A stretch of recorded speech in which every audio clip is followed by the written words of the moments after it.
With us, and we're joined now by the Freedom of Information campaigner Heather Brooke.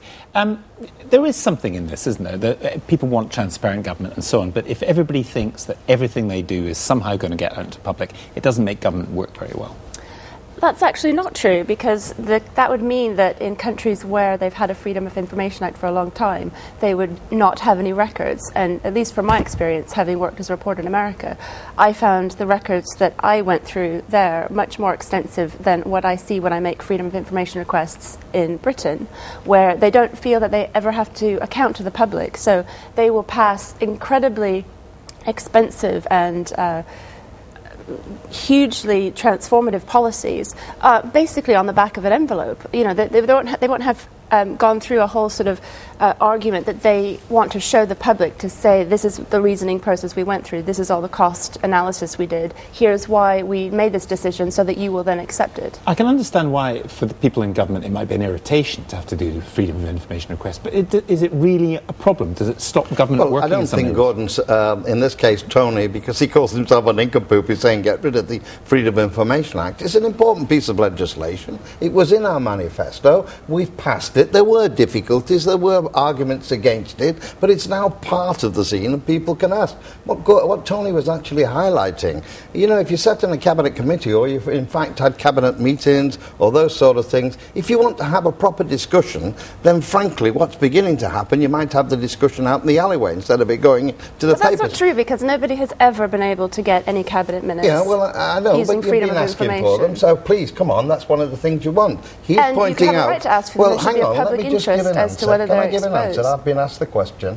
And basically what I'm trying to say is that there are difficulties sometimes in making those discussions, certainly when you get into cabinet committees, and people have been asking for them. It's a legitimate demand. Whether in fact you're prepared to concede it, you must take these other things into account. But on the other side of it, I was asked a question panel the other day, was who was attending my lunch at the inauguration in the House of Lords? Well, it was only my family, but I did think, why the hell should any press have an information about who had lunch for me? Well, I'll tell you exactly why people would want to know things like that. Why? It's because there is a big problem with lobbying in Parliament, and people have a right to know if certain companies are taking ministers this is my family. When the day I get inaugurated in the House, you can only have 8 people, and when you explain to them... So what's the problem then? Well, I don't see why they should be subjected to examination by the press. Do you? I do actually, yes, because if you're inviting them as a public role, it's your investiture. Not in public, my personal role to invite them in this situation. I think the point is, why should they have their faces put up in the paper and then examination take place? This is just a typical argument with a politician, isn't it? All talk, no listening. But why should they? Listen, I've just been listening to you. Don't give me all that rubbish. But you asked her why they should. Why should they? Is it because it's public money? Is it because these are people entrusted with a great deal of power, with a great deal of money, and they should be accountable to the citizens. But in everything they do. The only way that they can be that, I'm talking about in their public role, as far as they're spending public money and they're making decisions that affect the public, they should be accountable to the public. I'm paying for it. Christmas cards to Colonel Gaddafi, is it important that we know that?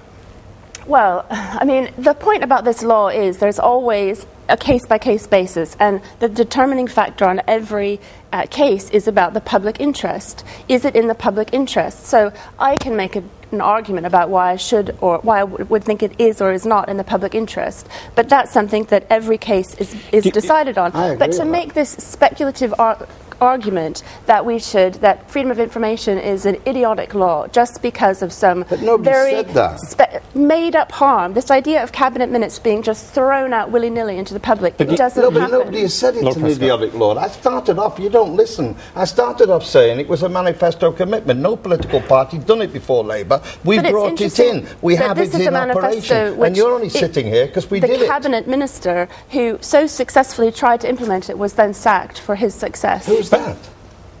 The minister who was charged with it. Charged with what? With implementing the Freedom of Information law. He wasn't sacked for that reason at all. What's the evidence for that? Perhaps you'll put a freedom of information question down and that's why he was sacked. You make these assumptions without a justification. But just a final thought. One of the things which appears both there and in subsequent conversations is it's used for fishing expeditions. In other words, it's just a way of journalists getting stories, which is perfectly legitimate, but it's not actually serious. I wish that was the case, because there is no more difficult way for any journalist to get a story than by using the Freedom of Information Act. That is the way you get actual facts, and I would tell you that getting facts out of the British government is almost impossible. Much easier to get rumour, to get innuendo and smears. Mostly put about people like yourself because and indeed there's no the press. facts. In the absence of facts, that's the kind of journalism you get. You should be asking the question. I'm even agreeable about the appeal. There is an appeal system, but it should be used much more effectively than it is at the moment. On that agreeable note, we'll leave it there. Thank you both very much. Now, a special